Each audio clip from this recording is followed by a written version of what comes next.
Welcome to the Coach's Edge podcast dedicated to teaching, sharing, and learning the game. Thanks for joining us today as we wrap up our shooting series, our summer shooting series, Shooting the Rock, with myself, Coach Steve Kramer of Kramer Basketball, coachesedge.coach, and our shooting guy, Coach Jaden Nichols. Coach, this has been a lot of fun. So as we wrap up some things and some takeaways for our listeners on shooting the basketball, which we've really taken a deep dive into the entire summer, thoughts on this podcast series, takeaways.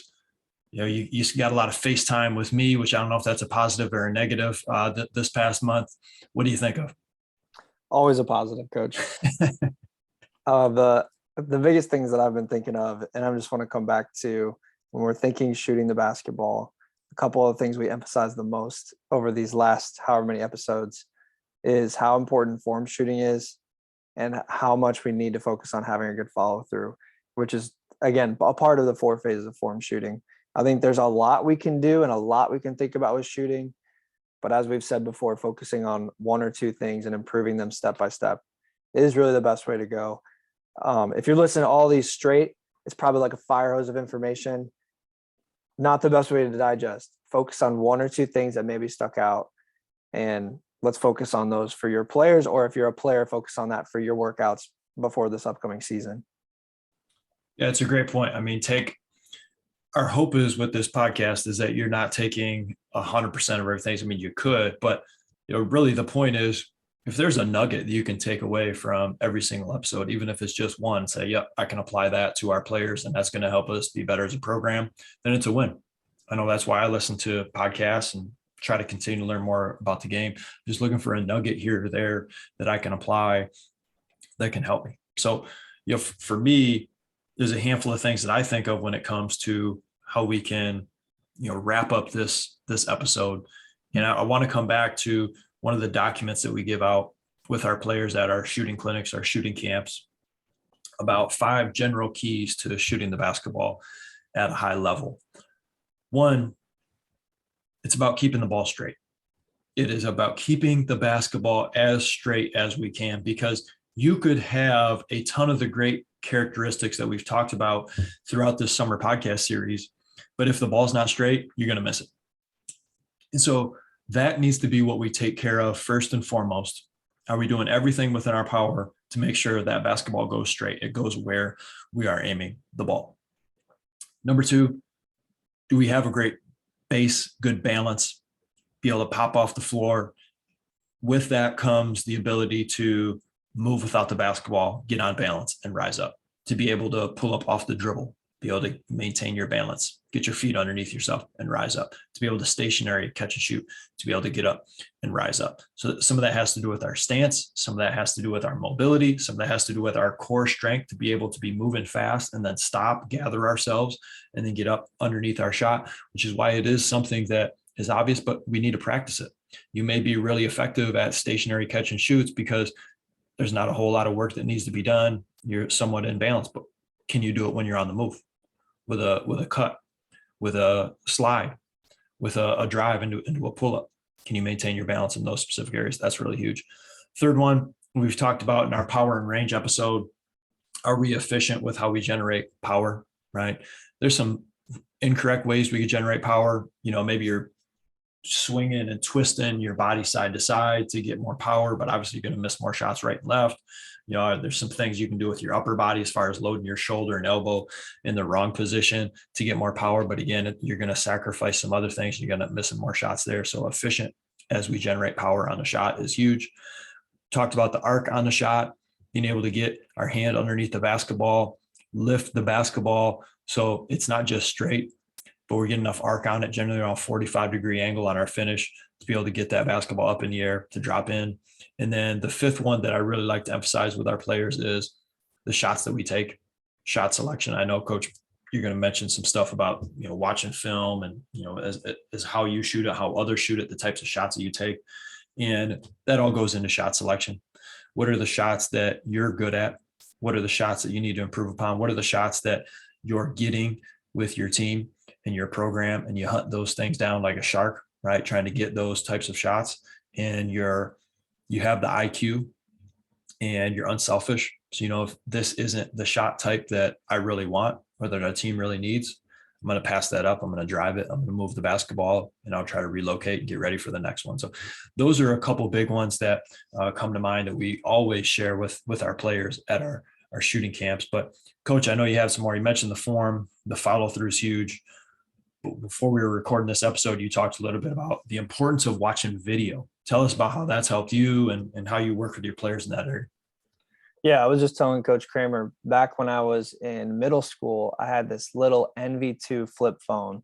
I don't know if you even know what that is, but it had a video camera on it. And what I would do is I would set this phone up on the back of my dad's truck. I would film myself shooting. And what I would do is I'd go back and watch, and I would take note of what happened when I made shots, what happened when I missed, because I was obsessed with figuring out what things do I need to keep doing that are going to get the ball to go in the hole.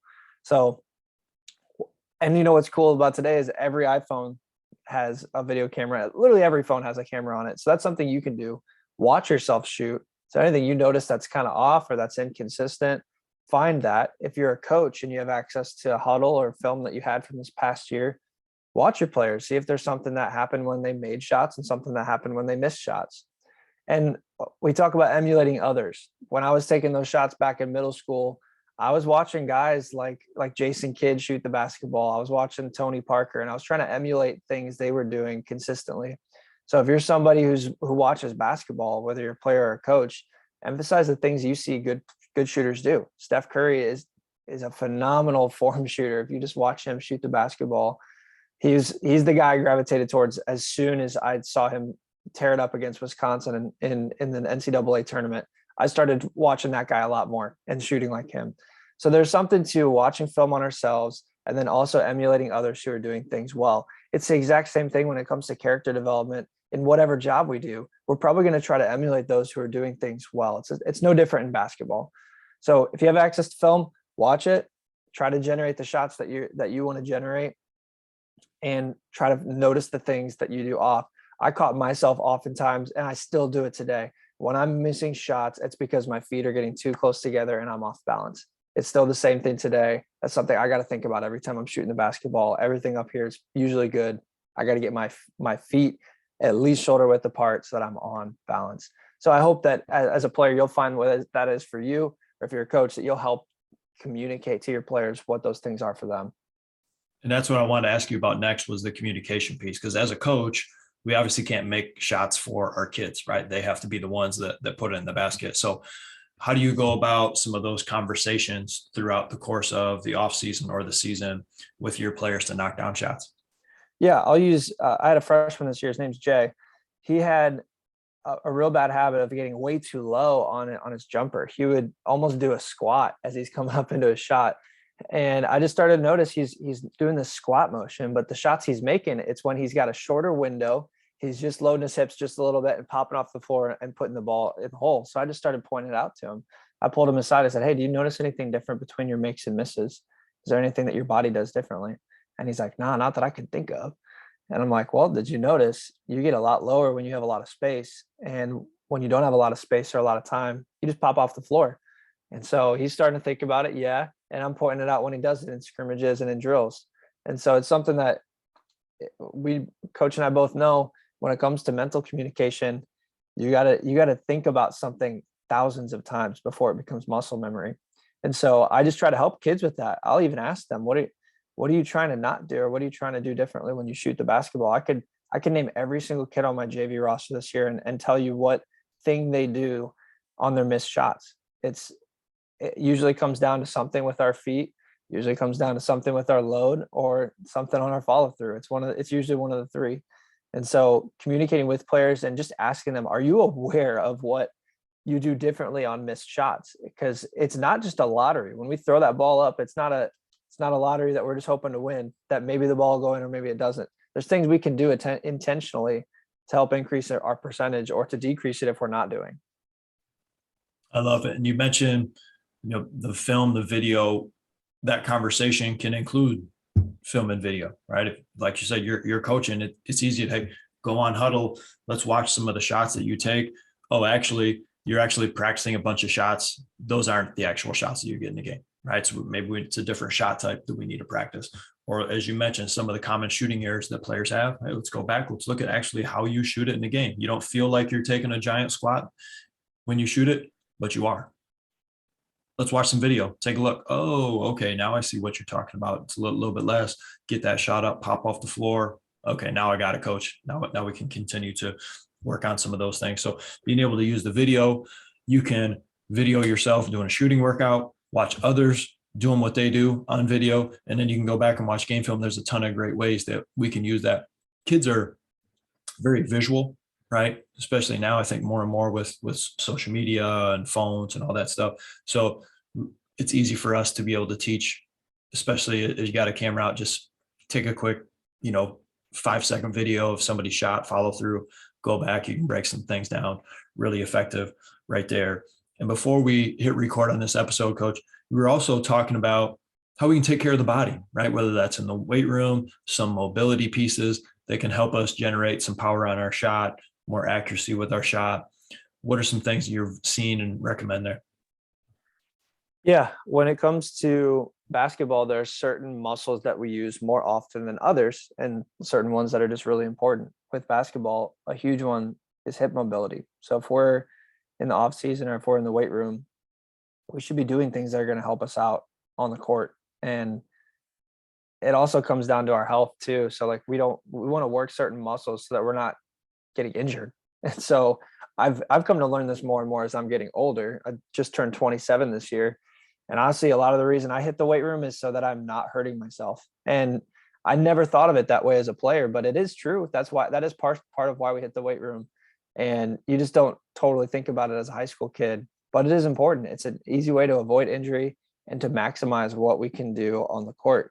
So a couple of those would be working on our hip mobility, making sure our quads and our hamstrings are where they need to be as far as strength. Calves, working out our calves, working out our shoulders. And I'm convinced and have always been convinced working out our tries is a big one in basketball too. If you want to throw some tight bounce passes, if you want to throw the ball farther, working out the triceps is a good one too. Back and core. Everything starts at your back and core too. If you've got a good core, you can move around on the court a lot. You can get your steps up and you can remain on balance when you're getting into shots. So obviously I just named a ton of the parts of the body, but that's why a holistic approach to weight training and just conditioning is important. But if you really had to focus on a couple, make sure we're getting our hips right, make sure we're getting our core right, and everything locked around our knees, because we want to avoid knee injuries if we can. I love it. And, lifting weights is obviously going to help us get stronger. But as you mentioned, the durability aspect of the game is huge. So that can help us from shooting the basketball. It can help us get stronger and more explosive. But the piece of lifting weights that applies maybe more importantly than anything else is it can reduce some injuries out on the court as we try to minimize some of that or fight back against some of the wear and tear that's naturally going to happen from playing a lot of basketball. Like I don't play basketball, quote unquote, anymore. Like I haven't played 5-on-5 basketballs in like 7 months, something like that. Right. But I'm always in the gym, especially this summer. Right. So I lifted weights really, really hard for the last couple of months. I put on like 10 pounds. Right. Why? Because I want to be stronger and bench press more during the summer? No, that's not it. Right. It's durability. Right. I want my body to be able to last and go through a really long summer of being in hot gyms. My body's going to wear down a little bit. And so putting on some extra muscle going into the summer is only going to help me. Same thing applies to, how we work out. So, hey, who knows? We wrapped up the shooting podcast. We talked about lifting some weights and stuff right there. You never know what you're going to get on the shooting podcast throughout the course of the summer with the Coach's Edge. This has been really, really great stuff. Coach Nichols, how can, especially if somebody's listening in Northwest Ohio, you're the person that I always recommend. How can coaches, if they want to learn more about you, maybe they want to bring you in, like with Kramer basketball, our schedule's packed. It's only going to get more packed next summer because we're running more stuff in South Carolina. And so next summer, we're going Michigan, Ohio, South Carolina. Those aren't necessarily close to one another, by the way, right? So our schedule is going to be really, really stretched. And then we're hitting those 3 states throughout the course of the year with some different events and stuff as well. How can, if a coach wants to bring you in for a shooting clinic, if there's a parent listening and they want to have you work with their son or their daughter shooting the basketball, how can they connect with you, and what are some of the ways that you can help them? Yeah, some of the stuff I love to do. I love doing shooting diagnostics. I love going through form shooting and then shooting drills that you can implement into your system. I do a lot of the same stuff you do, Coach, obviously. If you want to get a hold of me, some of the best ways to do that, I'm on Twitter at jnichols, which is Nichols 11, or you can hit me on my email, which is just jadennichols@gmail.com, and that's JADONNICHOLS@gmail.com. You can hit me up.